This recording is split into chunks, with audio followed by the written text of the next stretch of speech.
Another day, another painting na naman.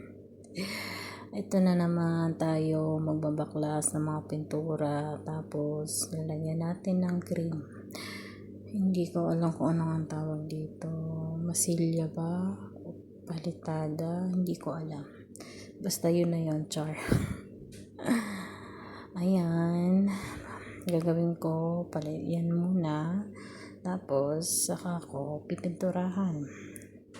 Ayun nga, matatapos na ako dyan. So, lalagyan ko naman siya ng pintura. Bali, pinatuyo ko nga muna siya ng mga 1 oras bago ko nilagyan ulit ng pintura.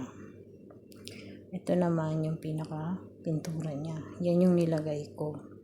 So, na-enjoy ko na rin naman kung ano yung ginagawa ko dito. Kahit na all around ako. Kasi, wala na rin naman din kasi akong gagawin.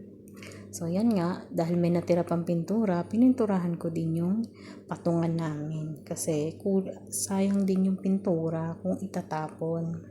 Pero, meron pa rin talagang natira. Hindi ko lang alam kung saan pa pwede siyang gamitin. So, nag-iisip muna ako kung saan ko siya pwede gamitin.